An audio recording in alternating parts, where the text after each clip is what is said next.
네, 욥기 62탄 제목은 십자가 속 욥의 회개라는 제목입니다. 욥기 42장 1절에서 6절까지 말씀입니다. 욥기 42장 1절에서 6절까지요. 네, 같이 읽겠습니다. 욥이 여호와께 대답하여 이르되 주께서는 못하실 일이 없사오며 무슨 계획이든지 못 이루실 것이 없는 줄 아오니 무지한 말로 이치를 가리는 자가 누구이까?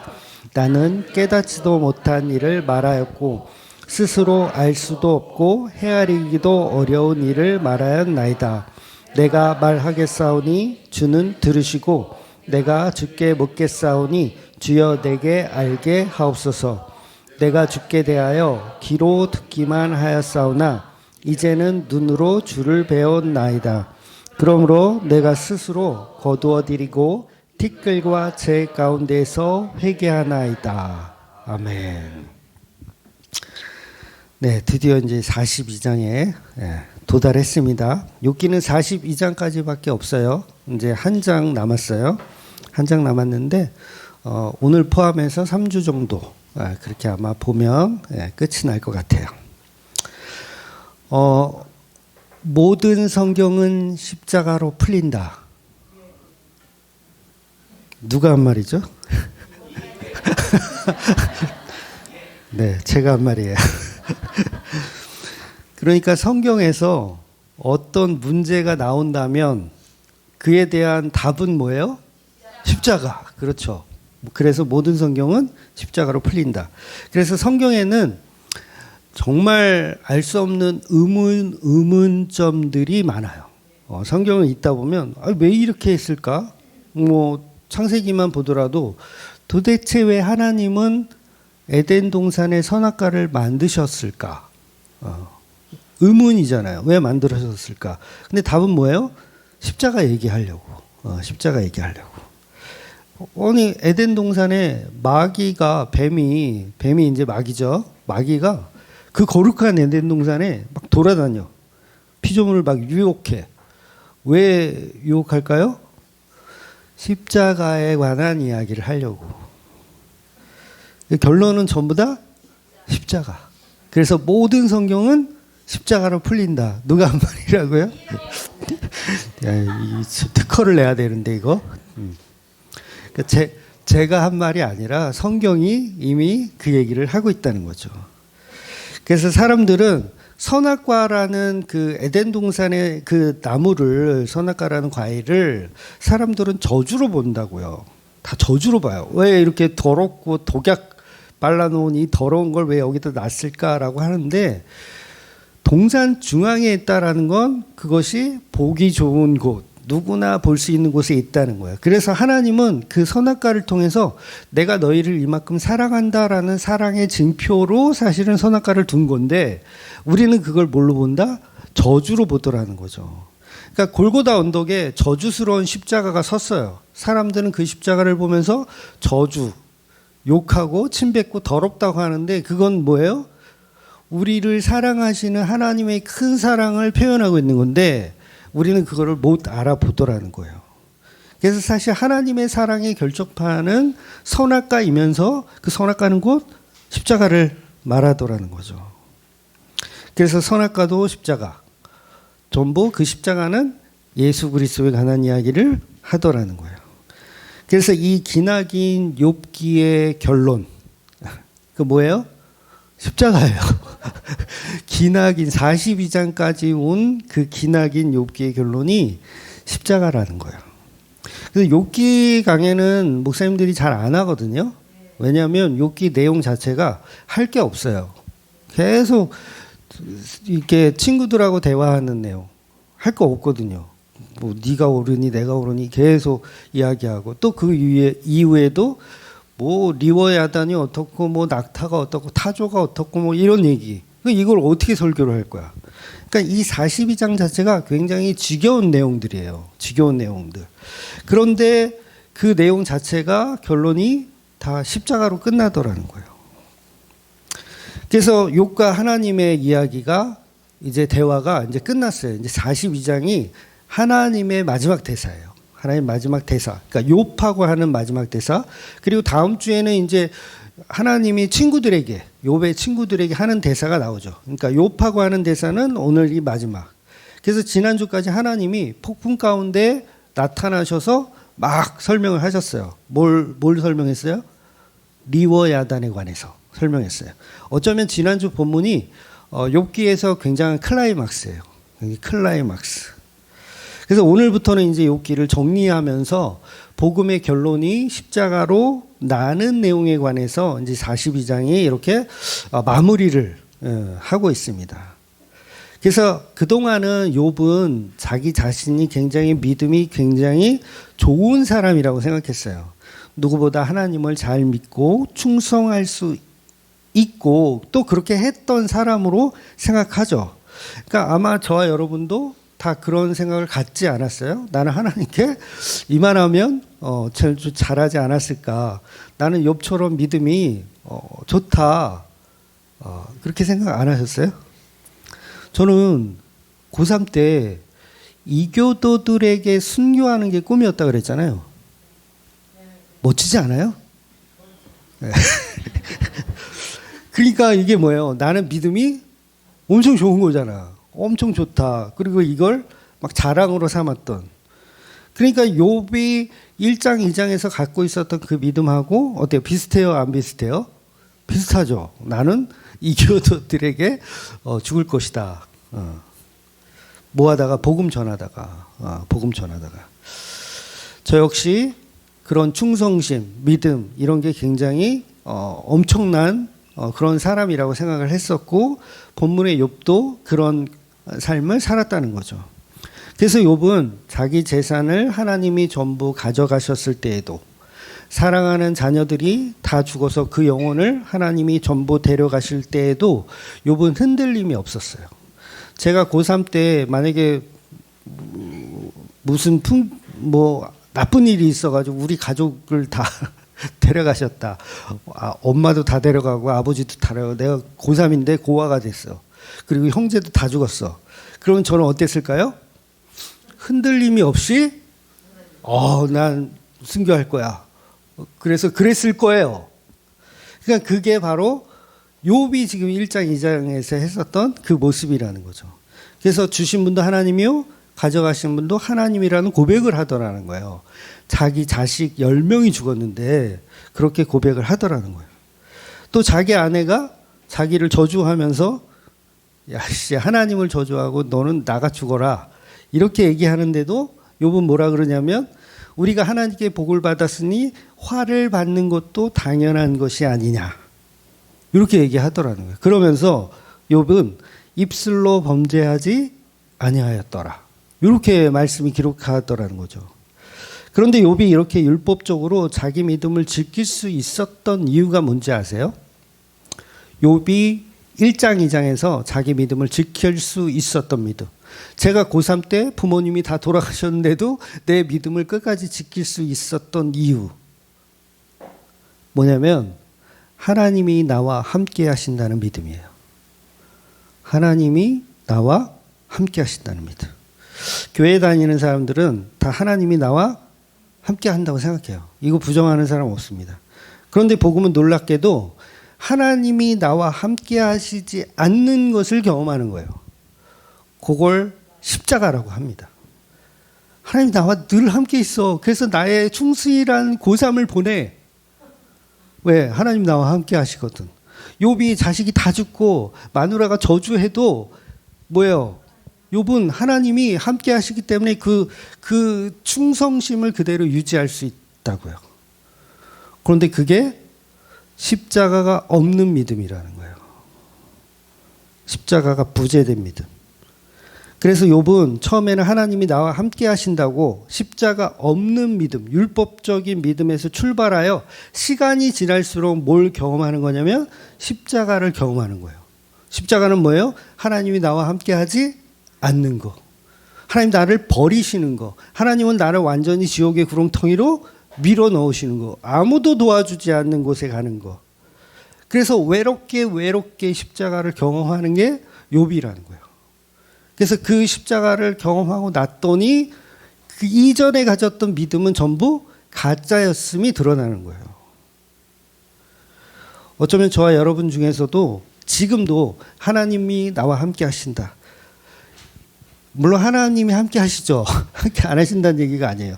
그런데 이걸 종교적인 어떤 느낌으로 하나님이 나와 함께 하셔서 나의 모든 일거수일투족을 도와주시며 나를 이렇게 내 삶을 책임져 주시는 하나님. 그런데 그건 진짜 기독교가 말하고 싶은 신앙이 아니라는 거예요. 왜? 십자가를 경험하지 못하는 신앙은 바른 신앙이 아닙니다. 그래서 성도는 반드시 죽음이라는 철저히 버려지는 그 형태를 경험하게 되어 있어요. 저와 여러분은 뭘 경험하게 되어 있다고요? 죽음을 경험하게 되어 있어요. 왜 경험하게 만들어요? 십자가를 알라고.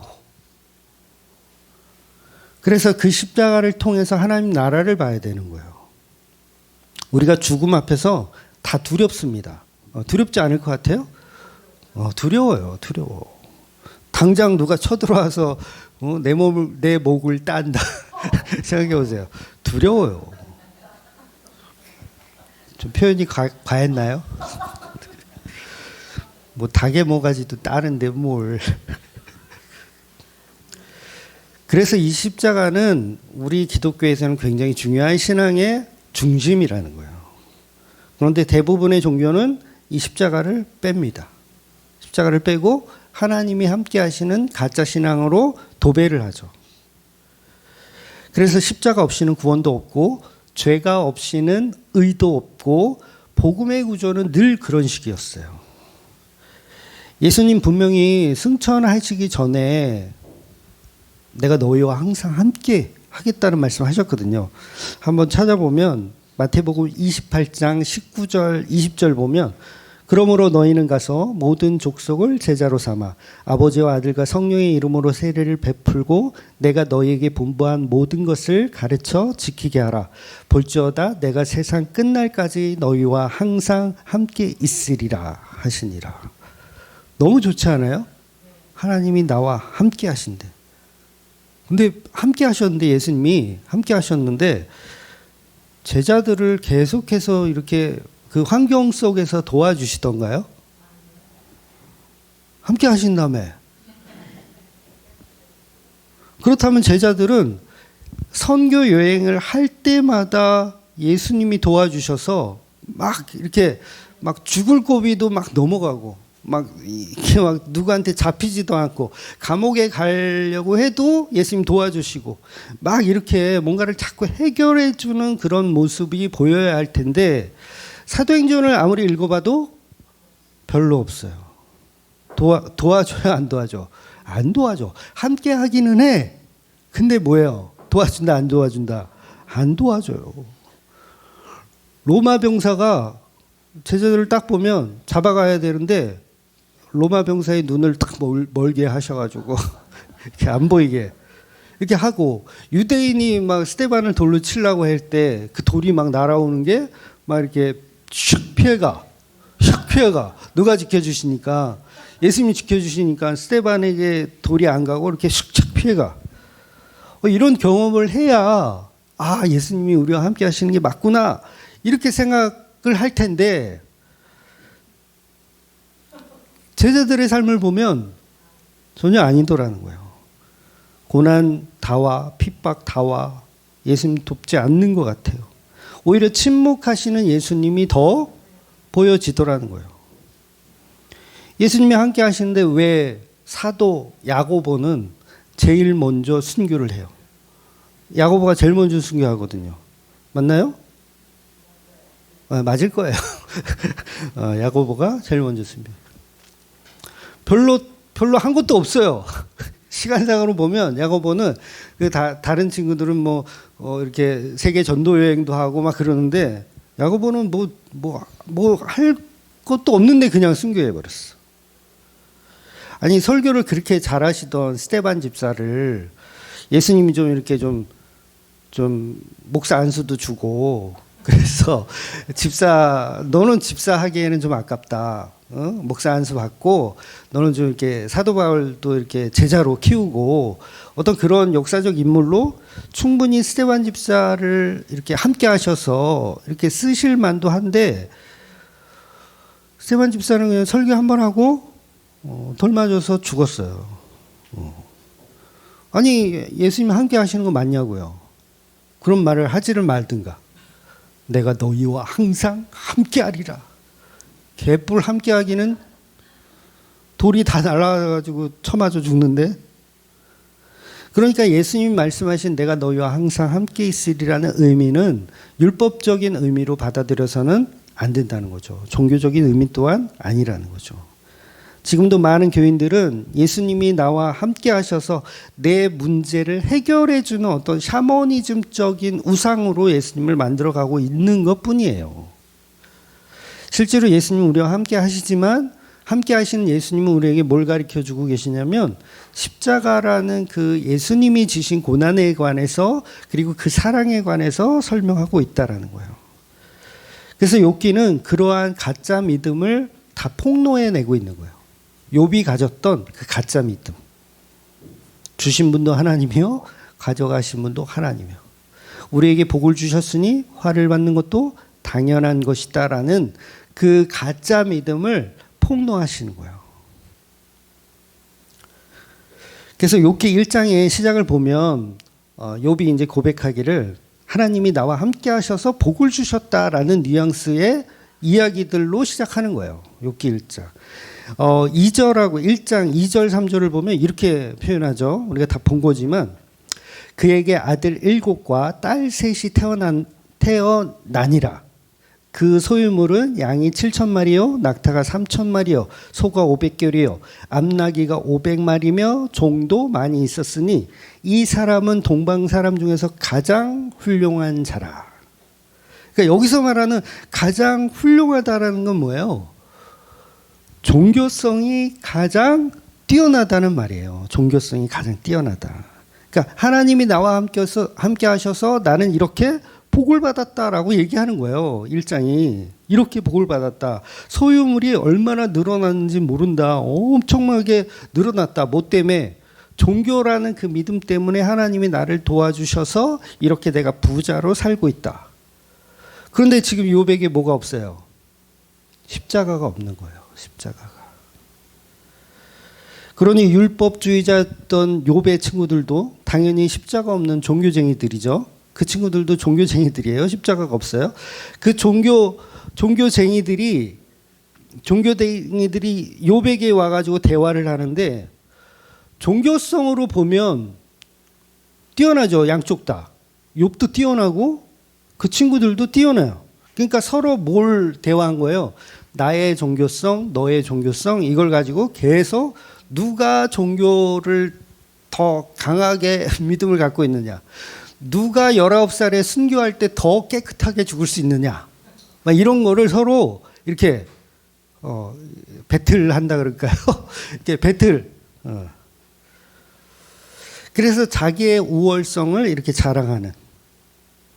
그런데 계속되는 친구들의 그 지적과 논리를 통해서 욥은 조금씩 흔들리기 시작했어요. 그래서 결국은 자기 생일을 저주합니다.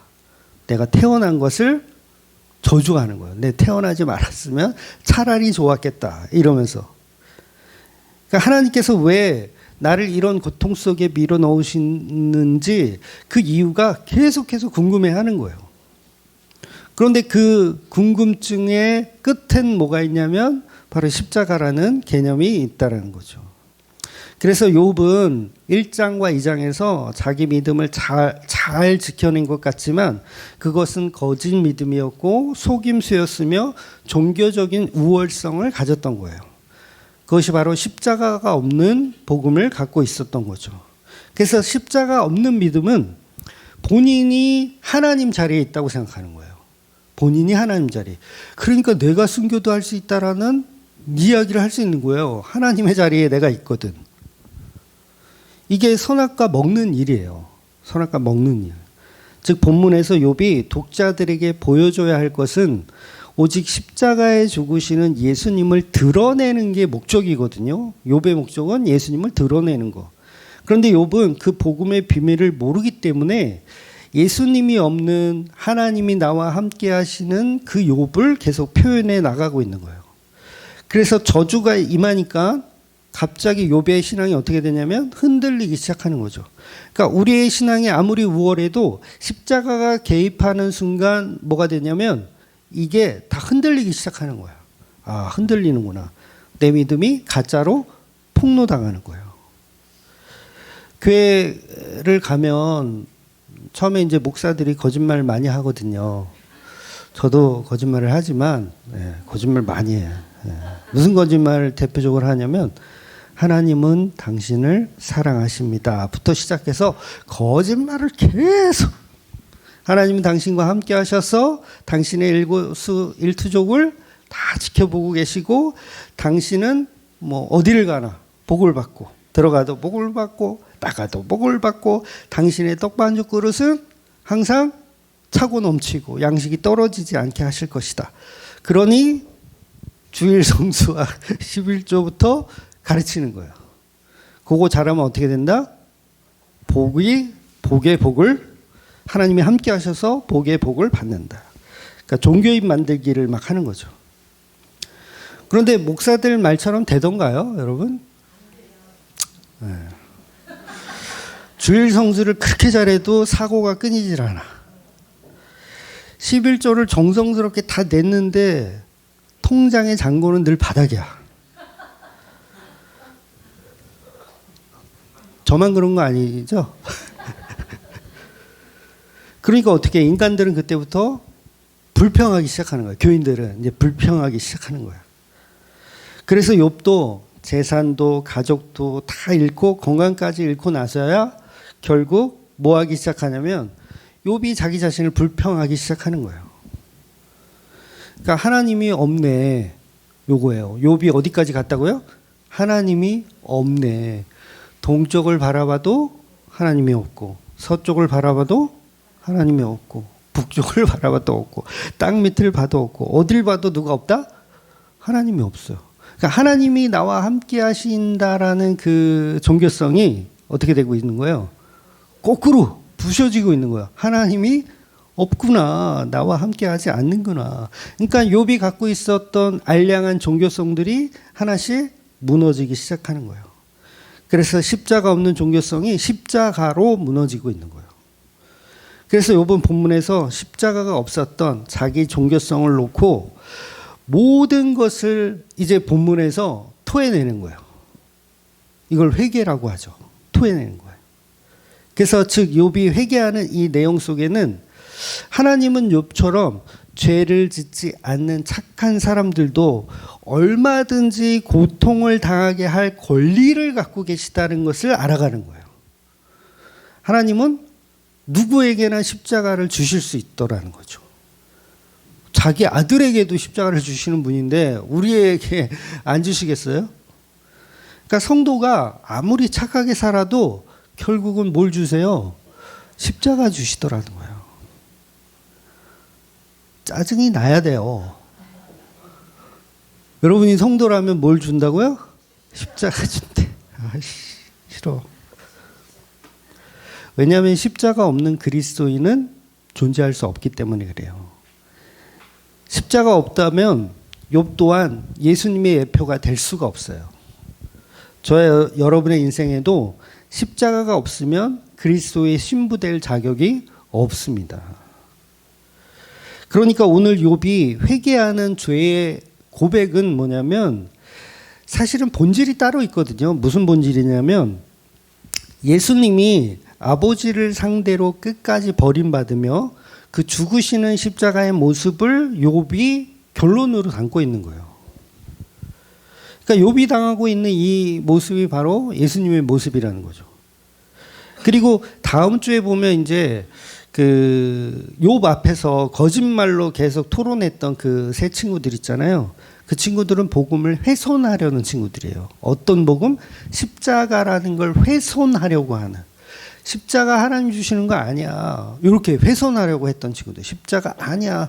그거 말고 종교성을 더 가져. 하나님이 우리와 함께 하시는 그 종교성을 더 가져라고 욥을 계속 욥이 가진 십자가를 훼손하려고 했던 그 친구들이 바로 교회라는 거예요.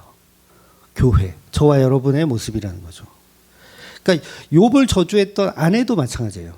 그 여자분도 누구의 모습? 교회의 모습인 거예요. 십자가를 뭐예요? 치우라고 얘기했으니까, 거부하라고 얘기했으니까. 그래서 친구들은 욥에게 찾아와서 제사를 지내며 용서를 구하는 내용이 반드시 등장하게 돼 있어요. 그래서 11절 결론을 먼저 보면, 이제 다음 주에 한 번 더 하겠지만 결론을 보면 이렇게 표현하거든요.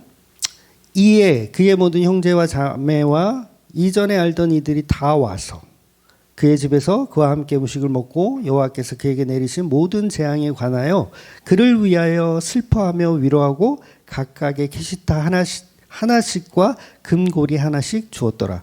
그러니까 모든 사람이 욥의 처소에 모여서 식사를 하는 거예요. 식사를.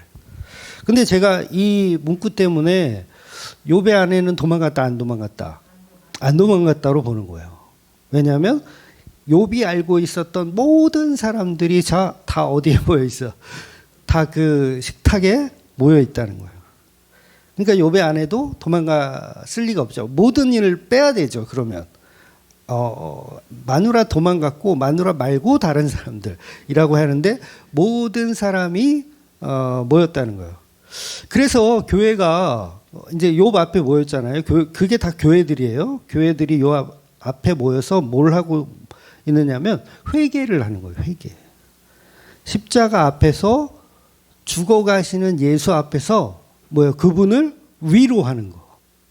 그러니까 욥 앞에 사람들이 와서 욥을 위로하잖아요. 위로하며 자기 돈도 이렇게 드리잖아요. 이게 뭐 하는 거예요? 십자가 앞에 그 십자가를 위로하는 거예요. 저주가 아니라 친구가 되어줄게 하는 거죠. 저주가 아니라 그 저주를 받고 있는 욥에게 이제 저주가 끝났죠. 저주가 끝난 욥에게 이제는 친구가 되어주는 거. 그래서 그 모습이 이제 교회가 가야 할 방향이라는 거예요. 그래서 오늘 본문에서 정말 중요한 게 뭐냐면 본문에서 이제 욥이 지금 티끌과 재를 뒤집어쓰고 회개하고 있는데 이 회개하는 이 모습에 감정을 한번 생각해 보자고요. 욥이 지금 하나님 말씀을 다 경청했어요. 다 들었어. 너 니워야단을 너 사냥할 수 있냐? 너 니워야단을 뭐 흥정해서 뭐 팔을 수 있냐? 막 이렇게 막 다 들었어. 그래서 자기가 얼마나 피조물인지 얼마나 죄인인지를 알았어. 그러면서 티끌과 재를 뒤집어 쓰면서 회개를 하고 있는데 요 회개하는 요 욥의 감정이 어땠을까라는 거예요. 객관식으로 드릴까요? 짜증났다. 짜증났다. 내가 이게 까발려진 재성이 까발려진 게 짜증났다. 2번 아니다. 행복하다. 행복하다. 내가 죄인으로 드러난 게 행복하다. 여러분 뭐 같으세요? 제가 볼 때는 행복하다예요. 짜증나지 않습니다. 성경 다시 보세요. 행복하다. 왜냐하면 거짓이 드러났는데 그게 나의 거짓임을 정말 인정한다면 오히려 그게 행복한 거예요. 자기를 숨기려고 하고 자기를 포장하려고 하면 오히려 짜증나. 근데 까발려줬어. 나 그렇지 뭐. 내가 다 가짜지 뭐. 내가 죄인이지 뭐. 내가 죽어 마땅하지 뭐. 이렇게 돼버리면 오히려 행복합니다. 그래서 이게 십자가의 반전이에요. 세상 사람들은 십자가를 보면서 저주로 보지만 성도들은 그 십자가 안에 있을 때 저주가 아니라 뭐다? 행복해요. 행복해요. 십자가가 행복하대. 미친놈들이죠? 그러니까 욥이 지금 죄를 뒤집어 쓰고 있지만 이 자체가 너무 행복한 거예요. 그러니까 예수님이 십자가에서 달려서 죽으실 때 물론 고통스럽죠. 고통스럽지만 예수님에겐 뭐가 있느냐면 다 이루었다.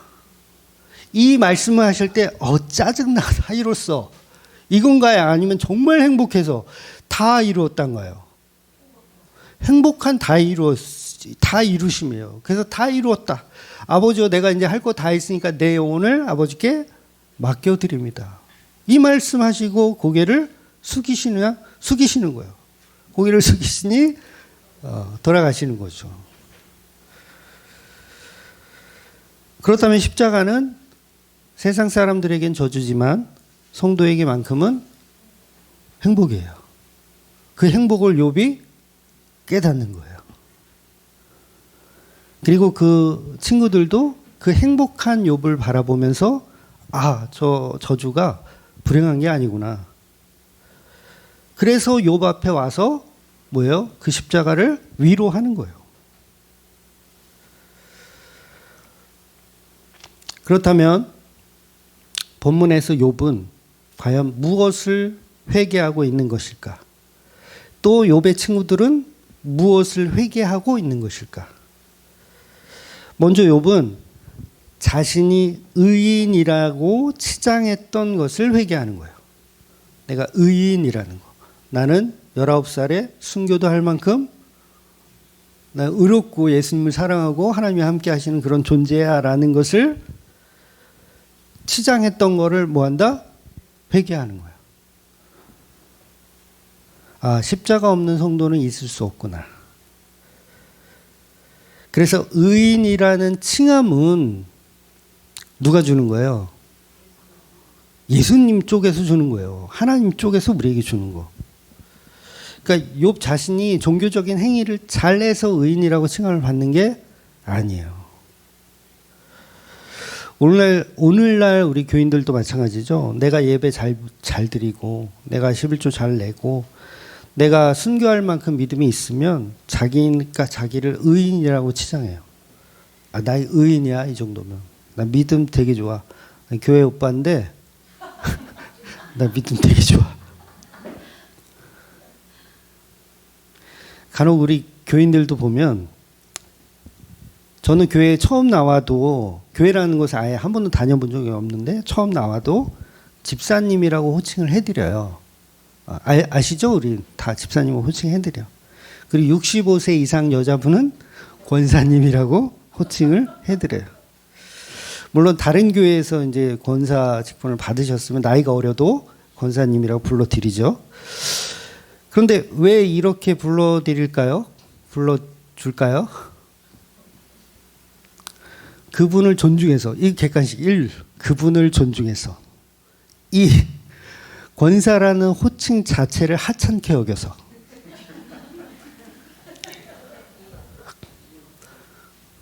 야, 이거 못 맞히는구나.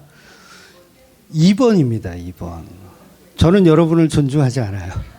특히 교회 처음 나온 사람 제일 존중하지 않아요. 여태 뭐 하다가 이제 왔어. 그래서 존중하지 않아요. 이거 말 더럽게 안 들어서 이제나 교회 오는 인간이구나. 이렇게 하지. 여러분을 존중하지 않습니다. 그럼 뭐예요? 2번이에요. 권사라는 호칭, 집사라는 호칭을 처음 교회 온 사람한테 준다는 얘기는 그 직분 자체를 하찮게 여기는 거예요. 그러니까 여러분들 기분 좋으라고 그렇게 불러드리는 게 아니고 직분 자체를 하찮게 여겨서 그래요. 그런데 어떤 분은 내가 무슨 집사냐고, 난 교회 다녀본 적도 없는데 저는 그냥 성도라고 불러주세요. 그런데 이 성도라는 호칭 자체가 가장 가증스러운 표현이에요. 우리 입술로 스스로 한다는 건 있을 수도 없는 표현이거든요. 저를 성도라고 불러주세요? 이게 미쳤구나. 성도란 말은 우리끼리 쓸 수 있는 말도 아니에요. 저도 설교하는 사람으로서 여러분을 성도라고 표현하지 않거든요. 잘 이해하고 들으셔요. 누구누구 성도, 누구누구 성도 이렇게 표현하지 않아요. 그렇게 표현을 하게 된다면 우리가 성도라면 이렇게는 표현을 하죠. 우리가 성도라면 이렇게.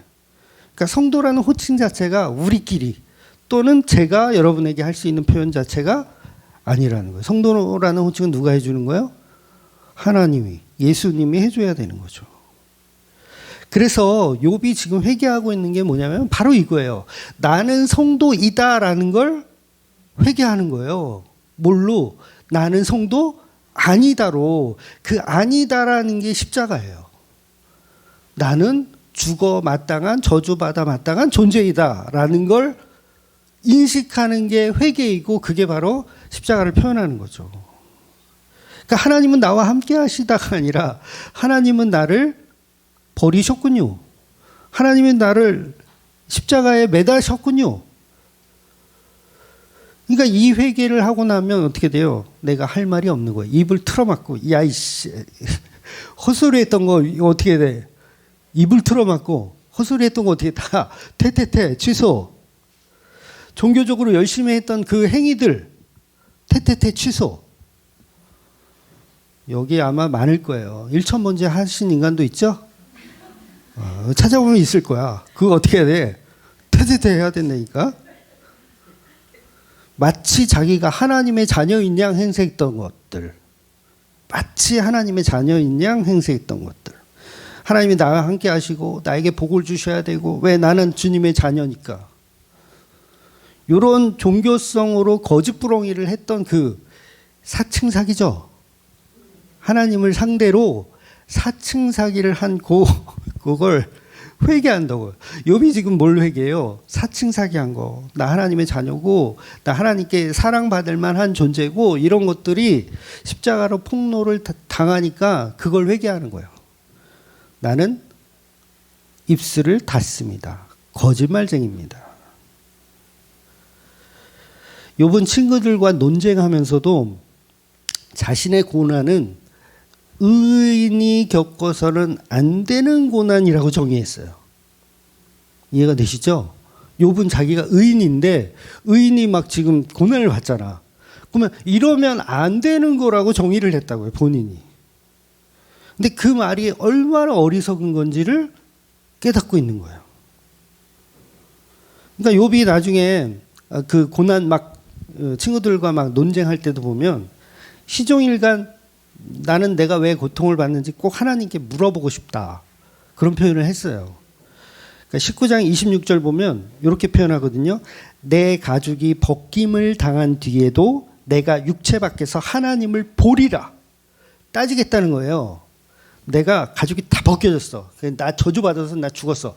그래도 내가 하나님한테 따지겠다. 나 도대체 의인인데 왜 이렇게 다 벗겨놓으신 거예요? 이거 따지겠다. 근데 지금은 뭐예요? 태세가 완전 달라졌어요. 아버지 저한테 왜 그러셨어요가 아니라 나는 그래도 되는 인간이었군요.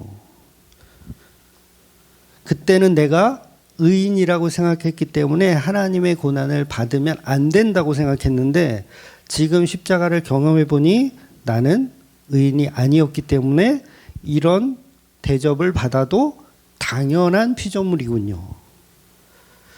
그래서 철저하게 자신은 티끌과 재로 뒤집어 쓰는 거예요.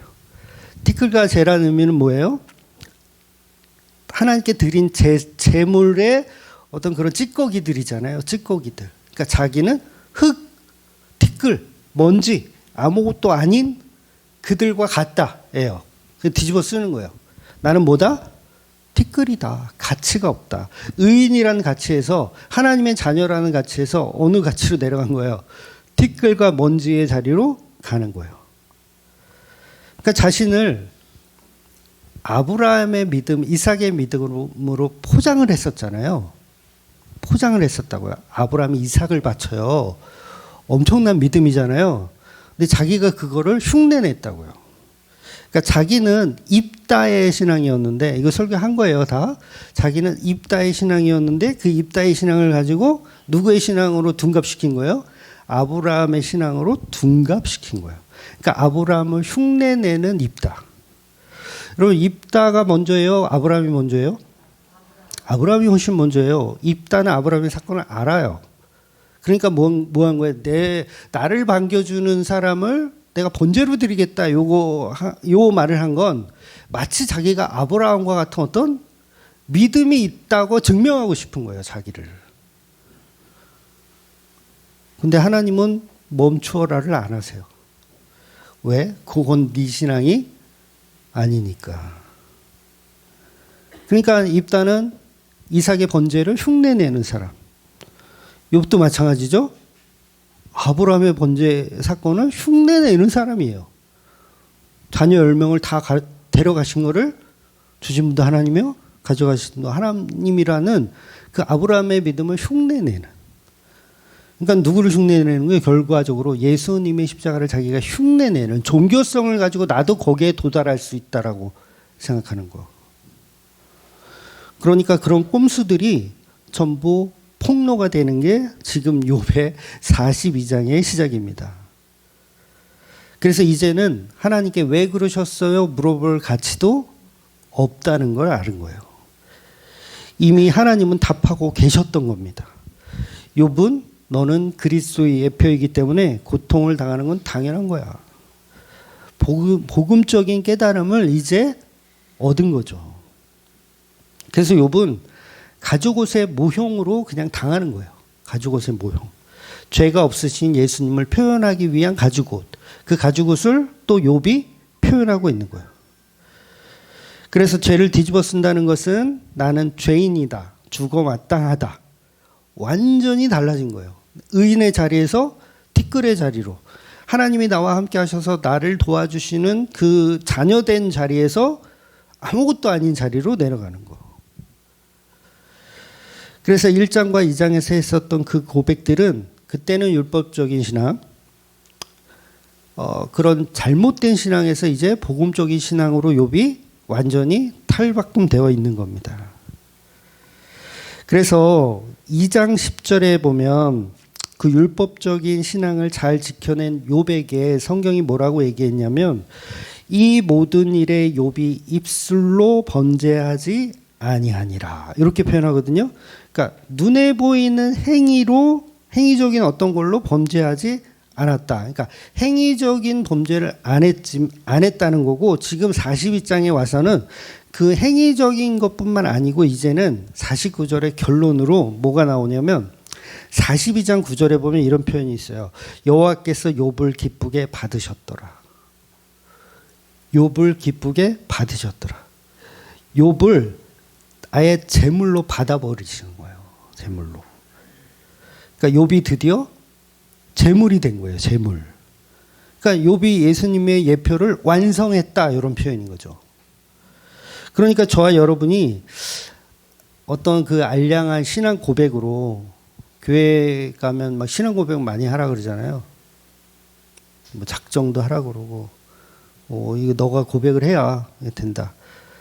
그러니까 그런 고백들이 하나님의 목적이 아니라 욥이라는 그 재물 자체를 받으시는 게 목적인 거예요. 그러니까 예수를 받으시는 게 목적인 거죠. 어쩌면 저와 여러분도 예수를 믿는다는 건 뭐냐면 그분의 재물 되심에 동참하는 거예요. 그럼 나는 뭐가 돼? 나도 재물 되는 거예요. 나도 재물 되는 거. 재물은 죽어 마땅한. 재물이 살면 돼야 안 돼요. 재물 막 타고 있는데 나 내려갈래. 돼야 안 돼요. 그래서 재물은 뭐예요? 죽어 마땅한. 십자가죠. 그래서 억울한 거예요. 재물들은 억울한 거예요. 아니 아담과 하와가 선악과 먹었는데 왜 가죽옷은 내 거를 벗겨? 억울해요? 안 억울해요? 억울하잖아요. 그래서 다음 주에는 한 번 더 말씀드리겠지만 여호와께서 욥이라고 하는 예수 그리스도를 제물로 받으시는 거예요. 거기에 이제 욥이라고 하는 그 사건이 이렇게 예표로 등장하는 거고. 그러니까 우리에게도 동일하죠. 예수를 믿는다는 건 그 예수님의 십자가와 내가 연합하는 거예요. 연합하는 거. 그러면 더 이상 십자가에 죽는 저와 여러분이 저와 여러분의 어떤 가치를 드러낼 수 있을까요? 나는 하나님의 백성이다라는 가치를 드러낼 수 있을까요? 십자가에 죽는 제물이 있어요, 없어요? 없어요. 근데 왜 이렇게 기도는 이상한 것들을 하는 거야? 뭐 달라. 제물이 뭐 달라 그러면 돼요? 제물은 뭐 해야 돼요? 뒤져야 돼요, 그냥. 뒤지는 거예요, 그냥 뒤지는 거. 뭘 자꾸 달라야 제물이 껍데기 다 벗겨져가지고 죽어야 되는 건데. 그러니까 이게 기독교가 무서운 종교입니다. 무섭다라는 의미는 알아들을 수 없는 말이에요. 다 뒤지는 게 다 뒤지는 게 복음이래. 그런데 이 욥기를 얼마나 잘못 해석하고 있냐면, 욥은 믿음을 굳건히 잘 지켰더니 42장에 가서 2배의 축복을 받았더라. 그러니 우리도 믿음을 잘 지켜서, 여기서 말하는 믿음은 뭐예요? 1장, 2장에서 했던 그 엉터리, 종교성을 더 갖자고 하니, 이거 알아들은 거예요? 못 알아들은 거예요? 하나도 못 알아들은 거예요. 그런데 진짜 십자가는 저와 여러분이 예수님과 함께 십자가에 죽는 겁니다. 그래서 우리는 하나님께 뭔가를 요구할 수도 없는 존재. 그래서 목사님 주말교회에 나왔더니 기도할 게 없어졌어요. 어떡하죠? 아주 잘 가신 거예요. 아주 잘 가고 있는 거예요. 아니 재물이 기도할 게 뭐 있어? 불이나 좀 어떻게 좀 따끈하게 좀 떼달라고 해야지 뭐. 한 방에 갈 수 있게. 예? 한 방에 갈. 괜히 또 목을 땄는데 이게 빨리 안 죽고 이게 그러면 좀 그렇잖아. 빨리 죽여달라고 하는 뭐 기도밖에 없지. 그래서 하나님이 나와 함께 하시는 그 가치는 십자가에 죽는 하나님이 나와 함께 하시는 겁니다. 그래서 진짜 십자가의 은혜. 그래서 그 은혜로만 살아가셔야 돼요. 다른 게 있어요, 없어요? 없어요. 딴 교회 가세요. 다른 거 십자가 말고 다른 거를 얻고 싶으면 정말 하나님 잘 믿어서 부귀영화, 록펠러와 같은 어떤 그런 부와 명예를 갖고 싶다면 다른 교회를 가세요. 진짜 예수님 앞에서는 아무것도 요구할 것이 없고 그냥 티끌과 죄를 뒤집어 쓰고 내가 할 말이 없습니다, 주님. 그러고 있는 거예요. 그러고 있을 때 하나님이 갑절의 축복을 주는데, 그 갑절의 축복은 뭐냐면 교회를 만들어 주시는 거예요. 모든 사람이 나와 함께 떡을 떼며 그 죽음, 그 고난을 위로하는 거. 그러니까 예수님을 위로하고 예수님을 나누는 거예요. 아, 그게 사랑이었습니다, 예수님. 제물이 돼서 죽는 예수님을 보면서 당신의 죽음은 헛된 죽음이 아니라 그것이 사랑입니다라고 소리를 듣는 거예요. 아니, 다음 주에 해야 되는데 그 소리를 듣는 그 교회로 거듭나시는, 예수님의 은혜로만 살아나시는 저와 여러분이 되시기를 예수님의 이름으로 축원드리겠습니다. 아멘. 기도하겠습니다. 사랑의 아버지 하나님,